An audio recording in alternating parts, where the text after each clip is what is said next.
niat unjuk gaya dengan berkendara ugal-ugalan. Pengemudi Akya kuning ini dihadiahi polisi kertas tilang.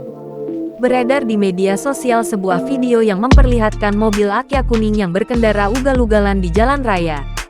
Video tersebut diunggah oleh akun TikTok @babyyellow05 dan ditindaklanjuti oleh @polresta_Pontianak. Dalam video tersebut, pengemudi Akya kuning tersebut awalnya unjuk gaya dengan mobil yang dikendarai dengan cara ugal-ugalan. Terlihat ia mengemudi secara zigzag di tengah jalan raya dengan lampu hazard yang tidak standar berwarna biru dinyalakannya. Namun, ternyata video ugal-ugalannya pun viral hingga menarik perhatian Polresta Pontianak.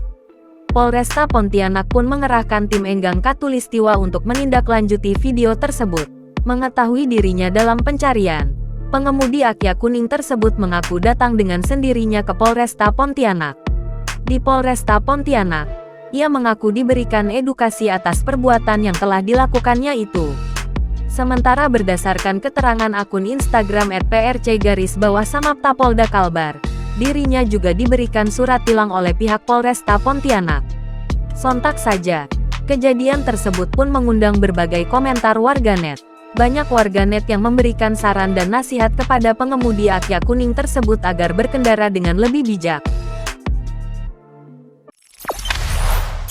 Jangan lupa subscribe, share, komen, dan like ya!